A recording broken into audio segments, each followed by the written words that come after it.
They say if you stand in cell block 12 after midnight, you'll hear it. The screams. Faint. Echoing. Twisting through the crumbling halls like whispers of the damned. No guards. No inmates. Just the echoes of torture, still clawing at the walls. Because inside Eastern State Penitentiary, the suffering never really stopped.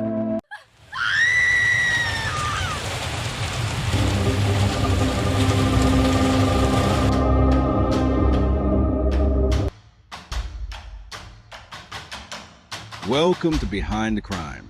Step into the real stories, raw footage, and shocking truths. Philadelphia, Pennsylvania, 1829. A prison unlike any other in America, built not to punish, but to repent. The founders called it the House of Reform. But what unfolded inside became something far darker. Prisoners were kept alone.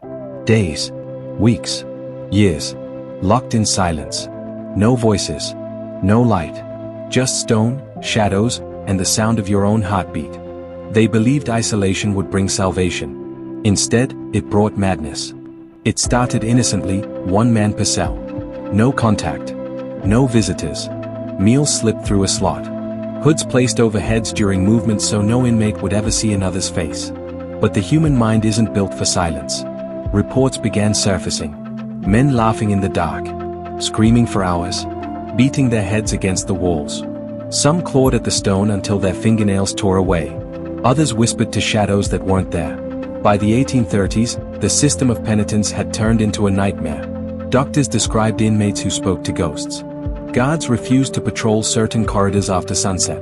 And then came the stories of cells that never went cold, and cries that came from the ones long buried. Over the years, investigators, historians, and later, paranormal researchers, all tried to uncover the truth.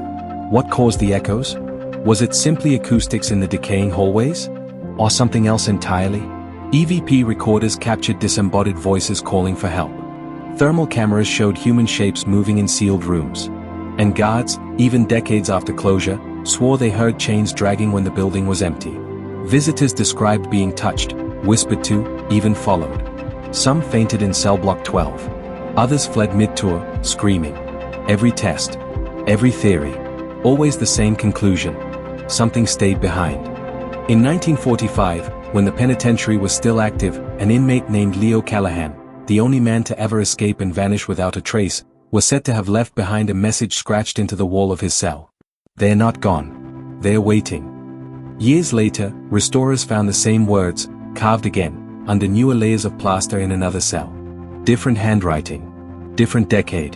Who wrote it? No one knows. But every visitor who walks those corridors says the same thing. They feel watched. Today, Eastern State Penitentiary stands silent, a museum of its own horrors. Tour guides walk you through cells once filled with pain. The air is still heavy.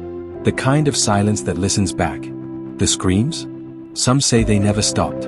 Others believe they're just the echoes of guilt, trapped forever in stone.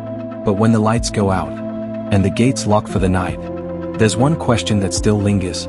If walls could talk, what would these walls scream? Thank you for watching this episode of Behind the Crime. We share these stories not to sensationalize, but to remember the victims, learn from the past, and raise awareness.